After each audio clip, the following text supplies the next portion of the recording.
2024 का 75% से भी ज़्यादा समय चला गया है सिर्फ ये सोचते हुए कि कुछ बड़ा करना है। इस साल 10th या 12th बोर्ड एग्ज़ाम में फोड़ना है। इस साल मेरी लाइफ का बेस्ट साल होगा। हम सब ऐसा सोचते हैं साल शुरू होने से पहले, बट रियलिटी सामने आती है उस वक्त जब साल का 50% से भी ज़्यादा समय चला जाता है और हम सिर्फ प्रोक्रास्टिनेशन में, आलस करने में और अपने कामों को टालते रहते हैं। अपने दिल पर हाथ रख कर ये सोचो कि कोई ऐसा काम होगा या फिर कोई ऐसा चैप्टर होगा जो तुमने छोड़ दिए होगे सिर्फ ये सोचकर कि बाद में कर लूँगा, अभी थोड़ा रील देख लेता हूँ या थोड़ा बाहर घुमाता हूँ, और वो चैप्टर आज तक तुमने कंप्लीट नहीं किए होगे। मैं इस वीडियो में आपको मोटिवेट करने नहीं आया हूँ, मैं रियलिटी बताने आया हूँ, क्योंकि मोटिवेशन कुछ टाइम के लिए होती है और वहीं पे अगर तुमने ये रियलिटी को समझ लिए तो आई प्रॉमिस तुम्हें काम को टालने में, प्रोक्रास्टिनेशन करने में भी डर लगेगा। मैं इस वीडियो में ज़्यादा एडिटिंग नहीं रखूँगा क्योंकि मैं नहीं चाहता आपको एडिटिंग के इफ़ेक्ट और स्पेशल एलिमेंट से रोक के रखूँ। अगर आप सही में सीरियस हो तो ईयरफोन लगा लो और शांति से एक जगह बैठो और पता करो और सोचो क्यों ज़रूरी है पढ़ना इस वक्त। आखिर क्या होगा ये 3 महीने पूरी जान लगा कर काम करने से और पढ़ने से। धीरे धीरे साल ख़त्म होने आ रहा है, अब सिर्फ 3 महीने बचे हुए हैं। 90 दिन, 2160 घंटे, और अगर मैं इसे मिनट्स में कहूँ तो सुनने में काफ़ी लंबा समय लगेगा कि 1,29,600 मिनट।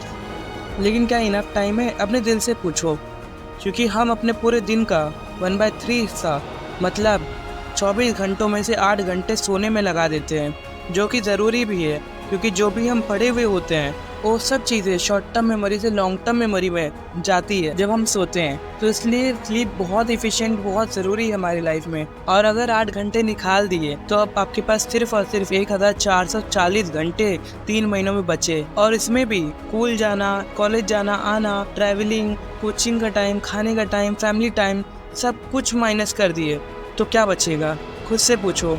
इसलिए अब ये सब कुछ भी करने का टाइम नहीं है, अब सिर्फ टाइम है पढ़ने का। यही वक्त है जिसमें अगर आपने रगड़ लिए बाद में सब कुछ आसान हो जाएगा। ये मैटर नहीं करता कि आपने पूरे साल क्या किया, लेकिन अब सिर्फ 3 महीने मैटर करते हैं। आपने इतने महीने क्या किए ये बिल्कुल मैटर नहीं करता, लेकिन अगर आपने 3 महीनों में कॉम्पिटिटिव एग्ज़ाम को फोड़ दिया तो मेरी बात याद रखना, तुम्हारे परिवार में कई सालों तक तुम्हारी तारीफ होगी। फलाने की लड़की ने 95% लाया, और जब तुम्हारे स्कूल की तरफ से तुम्हारा पोस्टर लगेगा तुम उस टाइम प्राउड फील करोगे और ये ज़रूर सोचोगे मैंने उस वक्त मेहनत किया जब सब आलस कर रहे थे, सब प्रोक्रास्टिनेशन कर रहे थे। बोर्ड का रिजल्ट आने के बाद जो सबसे बड़ी प्रॉब्लम होती है वो है रिश्तेदारों के कॉल। जस्ट इमेजिन करो कि आप फेल हो गए हो या फिर आपका सिर्फ 40 या 30% मार्क्स आया है और उसी वक्त तुम्हारे रिश्तेदारों ने कॉल लगाने लगे तुम्हारे मज़े लेने के लिए, और तुम बात नहीं करना चाहते हो, लेकिन बार बार कॉल आने की वजह से तुम्हारे पेरेंट्स को कॉल उठाना पड़ा। और जब तुम्हारे रिश्तेदार उनसे पूछेंगे कि आपके बेटे का कितना मार्क्स आया, जितना बुरा तुम्हें लगेगा ना उतना पूरी लाइफ में नहीं लगेगा। ब्रो ट्रस्ट मी, एग्ज़ाम होने के बाद बहुत टाइम मिलता है, 4 से 6 महीने मिलते हैं जिसमें तुम एंजॉय करते करते बोर हो जाओगे। तुम्हारा एग्ज़ाम होने के कुछ महीनों बाद तुम्हें बहुत स्ट्रेस फील होगा, लेकिन जिस दिन रिज़ल्ट आने की न्यूज़ मिलेगी ना तुम्हें, उस दिन तुम्हारे पैरों से ज़मीन खिसक जाएगी।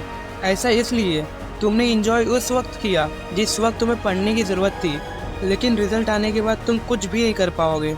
तुम्हारा ड्रीम जो तुमने दीवार पे चिपकाए हो ना 95%, रिजल्ट आने के बाद अपने ही हाथों से उसे शर्मिंदगी और मायूस होकर निकालोगे। अगर तुमने लास्ट 3 महीनों में कुछ नहीं किया तो तुम्हें सब फेस करना पड़ेगा। सुनने में आसान लगता है, जैसे कि गर्म लोहे को हाथ में पकड़ना। सुनने में ऐसा लगता है कि बस आसान है गर्म लोहा पकड़ना, लेकिन असल दर्द उसे पता है जो अपने हाथ में गर्म लोहा पकड़ चुका है। ट्रस्ट मी यार, बोर्ड एग्ज़ाम होने के बाद बहुत टाइम मिलता है, जो दिल में आए करना, लेकिन अभी वो सब करने का टाइम नहीं है।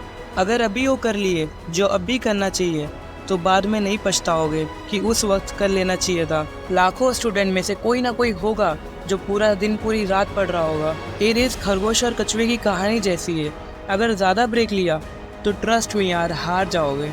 मेरी ये बात हमेशा याद रखना, अगर तुम्हें कभी भी प्रोक्रास्टिनेशन या आलस करने का दिल करे तो बस ये याद रखना कि जिस वक्त तुम हो, जिस वक्त तुम आराम करोगे, उस वक्त कोई ना कोई तुम्हारी फील्ड का, तुम्हारा ही कोई दोस्त जो तुम्हें बता रहा होगा कि यार मैं भी गेम खेल रहा हूँ, मैं चिल कर रहा हूँ, वो ज़रूर पढ़ रहा होगा। ये लाखों स्टूडेंट में से कोई ना कोई इस वक्त पढ़ रहा होगा जिस वक्त तुम जिस वक्त तुम आराम कर रहे हो और वो तुमसे आगे निकल जाएगा। एक रेस की तरह है, इसमें रुकना मना है। अगर ज़्यादा रुके तो बहुत पछताना पड़ेगा। कॉलेज ढूंढते वक्त, यूनिवर्सिटी ढूंढते वक्त बहुत परेशानी होगी। जब तुम्हारे 30% 40% आए हुए होंगे, कोई कॉलेज नहीं मिलेगा। अगर मिला भी तो बेकार से बेकार कॉलेज जिसका कोई नाम ना जानता हो, वहाँ तुम्हारी पढ़ाई कुछ नहीं होगी। और अगर तुमने 3 महीनों में अच्छे से मेहनत करके अच्छे परसेंटेज लाए तो तुम्हें क्लासेस लेने की भी कोई ज़रूरत नहीं पड़ेगी, क्योंकि तुम्हारा कॉलेज ही इतना अच्छा होगा, तुम्हें अच्छे से हर एक चीज़ पढ़ाएगा, गाइड करेगा, तुम्हें क्लासेस की ज़रूरत ही नहीं लगेगी। बस 3 महीने, 3 महीनों में रगड़ लो अच्छे से, उसके बाद बहुत पछताना पड़ेगा अगर तुमने 3 महीनों में कुछ नहीं किया तो। मैं इस वीडियो को ज़्यादा लंबा नहीं करना चाहता। मैंने आपको इस वीडियो में काफ़ी बड़ी बड़ी बातों को सिंपल करके बताया हूँ। आई होप कि आपको अच्छी लगी होगी। अगर सही में अच्छी लगी तो वीडियो को लाइक कर देना। मिलते हैं नेक्स्ट वीडियो में।